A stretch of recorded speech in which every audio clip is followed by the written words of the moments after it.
Hey, hey, hey!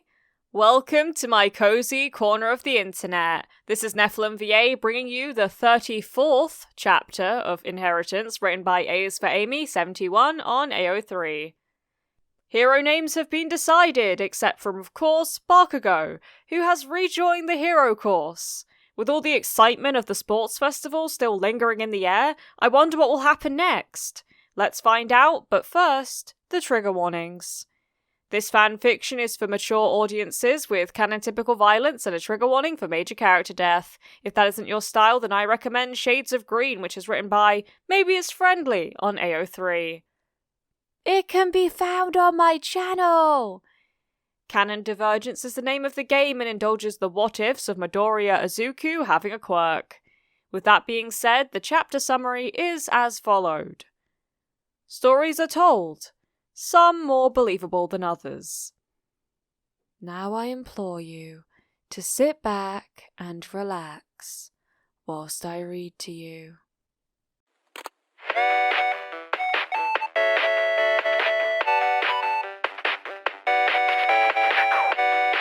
Chapter 34. Bakugo, Midnight said as Izuku took his seat after his hero name reveal. You're the last one. Have you come up with something? I need more time, he said, sounding sullen. That's fine, but don't wait too long, or the press might give you a name of their own for a lack of anything else to call you on the news, Midnight warned. Karchan nodded, with a slight scowl that seemed to be more directed at himself than anything. All right, kiddos, Midnight said with a smile and a wave. My job here is done. Aizawa stepped out of his sleeping bag and gathered his papers. I know you are all excited about being back after the sports festival, but you still have your regular classes to get through as well. The door opened again, and President Mike stepped into the room with a cheerful smile.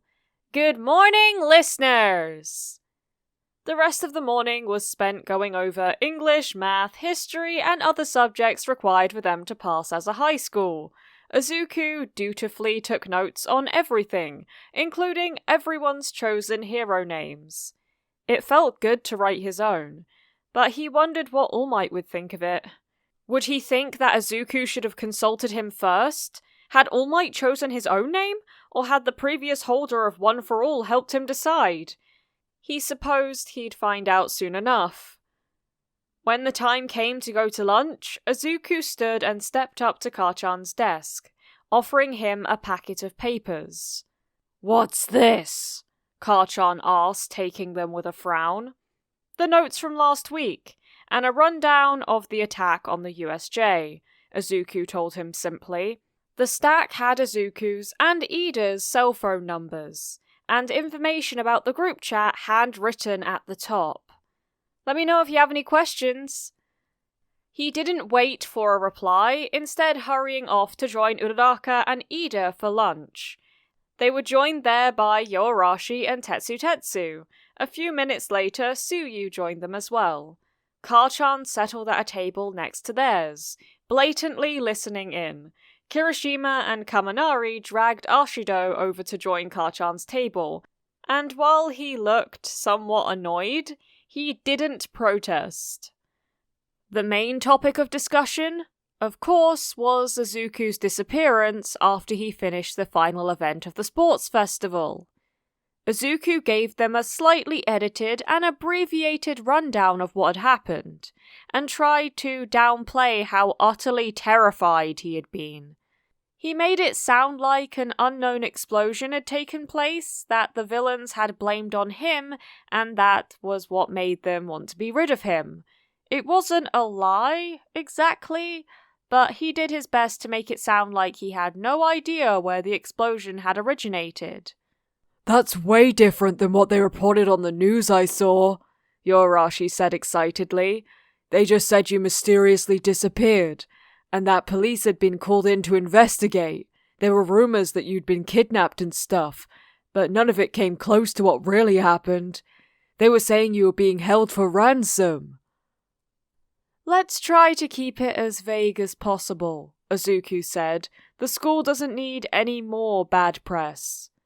Izuku winced at a sudden sharp pain as something smacked into his head just behind the ear, and turned to see a kid from 1B smirking and holding a cafeteria tray. The corner of the tray must have been what had hit him, and Izuku rubbed the spot more in annoyance than pain. Can't Class 1A do anything without causing drama for everyone around them? The boy asked with a loud voice. Monoma, don't you have better places to be? Tetsu asked his classmate. What's your problem? Uraraka demanded. Kaminari had gotten to his feet. You all think you're high and mighty because you got to fight villains and your golden boy won the sports festival? Monoma said. And you couldn't even finish the festival without attracting villains and inconveniencing everyone and disrupting everything. He had obviously been eavesdropping at least a little. Izuku was wondering if he was supposed to feel intimidated by this obnoxious newcomer. And? Izuku asked with a raised eyebrow. Monoma looked confused. What do you mean, and? I assume you're going somewhere with this, Izuku prompted, turning to face the boy. What's your point? Villains cause trouble. That's what they do. They especially tend to cause trouble for me in particular. So I'm here in the hero course to get stronger and learn how to defend myself and others. Why are you here? Burn! Kaminari said gleefully, proving they had an audience beyond their table. But you are putting others in danger, Monoma argued. No, Uraraka countered. The villains are doing that. Not only that, but no one but Midoriya was in any danger from those villains at the festival.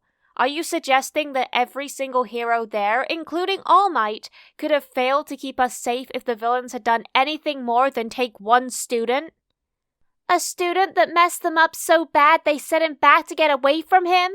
Ashido chimed in. Wait, what? Monoma asked, looking confused. The news just said that the student was returned safely. I thought a hero had... Do you really think any hero out there wouldn't take credit for getting a kidnapped student back? Their name and face would be all over the news. That would mean a serious paycheck too. Izuku was stunned that Karchan was the one to point that out. But... Monoma, just quit while you're behind and go eat your lunch, a red-haired girl said from behind him, holding up a stiff hand, sort of like Iida tended to do. Izuku recognized her as 1B's Kendo, who was their class rep. Her quirk enabled her to make her hands huge, and it was really cool. Izuku hadn't talked to her much, but she seemed very capable and nice. Monoma startled when he heard her voice, and when he noticed her hand, he looked as if he'd seen a ghost. I was just... causing trouble for 1A, she finished sternly. You're being ridiculous. Go. Monoma scurried off as if the devil was nipping at his heels. Sorry about him, she apologized. Vlad-sensei has been bent out of shape that your class has been getting tons of attention, and Monoma gets riled up on his behalf. The rest of us know you're not trying to show off. Thanks, I guess, Izuku said. She smiled and walked away, and Yoarashi shuddered. She's scary. Tetsu nodded. The casual chatter resumed as people realized the show was over and went back to their lunches. How scary? Suyu asked. Before either of them could answer, Yaoyorozu spoke up from a table behind theirs. Iida, I just heard about your brother. I'm so sorry. Is there anything that you need that I can help with? Izuku could swear. Iida's shoulders sagged just a bit, and defeat flashed in his eyes for just the briefest of moments before he straightened again and put on a mask of normalcy. Thank you, Yaoyorozu, but I am fine. My family is dealing with this. Set back as best we can, and have called in the finest experts to see everything. But they said, Yaoyorozu began uncertainly. Yes, I know what they are saying, Iida interrupted, softening his tone when he realized he'd snapped a little. We're working on remaining optimistic, and I must do my part by not worrying them any further with truancy or endangered grades. Of course, Yaoyorozu said with a nod, though her eyes were full of concern. If you'll excuse me, I finished my lunch and need to see to something. Iida left the cafeteria with a ramrod straight back and his head held high, but looking very stiff. Izuku met Yaoyorozu's eyes and mirrored her worry. Uraraka looked sad as well. What happened to his brother? Yoarashi asked in a tone that was quiet for him. I just checked the news, and Ingenium was attacked by the hero killer, Stain, Yaoyorozu said, turning around in her seat to face the others. Jiro, who had been sitting beside her, did the same. If they hadn't found him when they did, he would have died. Everyone got quiet at the news of how serious it was. That's probably why he left the sports festival early, Kirishima murmured. There were quiet murmurs of agreement. There's more, Yaoyorozu said. The news is saying that his spine was severed, and he lost all feeling from the chest down. Damn, Kaminari said sadly. That seriously sucks. Izuku's heart had jumped to his throat, then sank to his feet. Iida had given no indication that his brother had been in such serious condition. Izuku had just assumed that he would be in recovery for a long time. This was something permanent, life-changing. Iida hadn't chosen a hero name earlier, and it made Izuku wonder if he was having second thoughts about becoming one himself. The Iida family had been in the hero business for generations, but this might put an end to that. He hoped he was wrong. Iida was an amazing person, with a strong quirk, perfect for heroics. Iida was back in his usual seat, looking composed as he waited for everyone to return from lunch. Izuku, as the class rep, made sure everyone was accounted for, and that the board was erased and ready for its next use. He slipped into his chair just as Aizawa entered. Today's basic hero training class will be spent discussing the sports festival, he told them. But first, I have the lists of offers for your student internships. There are several of you who have offers from very prestigious agencies. It will be up to you to decide the pros and cons of each opportunity and choose one. For those of you who didn't receive any offers, there is a list of 40 contracted agencies or heroes that will accept students for you to choose from. Again, research them and choose the one that best suits your goals. You have until the end of the week to decide. Remember that internships last 1 week, so take that into consideration as well. Izuku and Iida helped distribute everyone's lists, while Aizawa wrote on the board, showing that Izuku, Kachan, and Todoroki had the highest number of offers of the class, and the numbers dropped off sharply to double or single digits after that. Yaoyorozu got the highest double-digit number, and Uraraka and Tsuyu weren't too shabby in that department either. They had a lot of decisions to make. Izuku wasn't surprised to see the Might Agency at the top of his list, and wondered how many others from the school had been offered an opportunity to learn under Sir and All Might. There were also quite a few others that interested him. From there, they went over footage from the sports festival. The footage had been edited so that they watched how students cleared each major obstacle, instead of following individual students through the complicated maze of tunnels and caverns and oubliettes. Once everyone had cleared the first major obstacle, the footage switched to another until all who had encountered it had gone through. Then it would switch to the next. Aizawa stopped the footage after each section so they could discuss observations about their own performance and how they could have improved. If anyone had done anything particularly clever or horrendously wrong, they pointed that out too. It was interesting to see how it had been filmed with night vision cameras in the darkened tunnels, and how many passageways all of them had missed by sticking to one side of a tunnel or another. The parts where Mineta had tried to hitch a ride on Yaoyorozu's back had been captured as well, making all of the girls in the room scowl. It had been a well-lit, tall and narrow cavern with lots of obstacles that Yaoyorozu could easily climb over with her superior height and creation quirk to produce tools to help her. Mineta, who was basically half the height of the tallest person in the class, would have had a much more difficult time, and decided to make others do the work for him. There had been a lengthy discussion about that one, even though many of the students, like Suyu and Ka-chan, had cleared the area quite easily.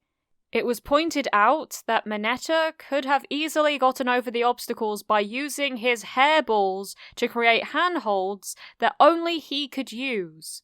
He could have even trapped those who tried to use them after him, since they would stick to them. Your perversion probably cost you a better placement in the final finish of the event, Jiro told him. She's not wrong, Aizawa told Mineta with a piercing gaze. I'm sure we'll find time to discuss it one-on-one very soon. Mineta looked cowed by this and began to bite his nails. That cavern had been a path that many of the students had found themselves in, and Izuku wasn't exactly sure how he'd missed it, but suspected it had something to do with putting his left hand against the wall to guide him instead of his right. There had been a pitfall into a deep, slick-sided hole, almost as soon as a competitor had cleared the cavern, right after the light completely faded and left them in the dark. That was where most of the students who got stuck ended up. There was a small ledge at the bottom that allowed them to stand under an overhang, so that any other falling students wouldn't fall on top of them. Clever. That had been where Aoyama had ended up, after successfully using a short burst from his naval laser to rocket across the room. It seemed that he'd used up so much energy for that he hadn't wanted to risk it again just to light up a dark tunnel. That mistake had cost him his place in the competition for the rest of the day. It had cost a total 7 students their place by the end. Most of the others hadn't encountered the bubble room, it seemed. It had been an offshoot room that was on the opposite side than most of them had chosen. Enough fell in to make it entertaining, though. The look of revulsion of each face as a bubble popped and released the stench was comical, seen again and again. Though Izuku had been tricked by the dead end at the top of the first ladder, most of the others hadn't. It was the overwhelming odor that had done many of them in, causing them to lose their grip on the ladder. One student even passed out there, having a quirk that enhanced his sense of smell. They didn't have nearly enough time to get through all of the footage in one sitting, so they stopped for the day after discussing an area that featured a section of water that had been dyed pink and rigged with bubblers to make it seem like it was boiling. Competitors had to immerse themselves completely and swim about 3 meters to another branch of the maze. It had been dimly lit, and there had been a staff member inside a compartment that hung over the underwater tunnel, ready to assist anyone who began to drown. One person had to be rescued because they'd been startled by another student who had entered the water immediately after her. Once class was over, everyone was full of chatter. Izuku found himself being asked if he wanted to hang out, since Kirishima and Kaminari and a couple of others were considering stopping at a family restaurant for a snack after school. He turned them down, and was surprised to feel real regret to have to do so. It would have been a novel experience, and a good chance to get to know them better, but knew it wouldn't be allowed. They all accepted his wanted man excuse with the villain still on the loose, and Izuku trotted off to find All Might. He was surprised to find Sir in the teacher's lounge, sitting on a shabby sofa there, talking to All Might and Aizawa. Sorry to interrupt, Izuku said awkwardly. I can wait in the hall. No need, my boy, All Might said with a smile. I didn't bring a car today, and so Mirai came to be a chauffeur this afternoon. How was your day? Sir asked. Did you hear about the kidnapping? Izuku asked, arranging his face into a mask of excitement. All three men instantly looked shocked. It's okay, she woke up. Aizawa wasn't looking at him, but the smack that Izuku felt on the back of his head had definitely been caused by his teacher's capture weapon. All Might looked relieved, and Sir looked proud? Izuku chalked it up a win and grinned widely. I hear you chose hero names today, but Shota here wouldn't tell us what you chose, All Might said. It was weird to hear his teacher referred to by his first name.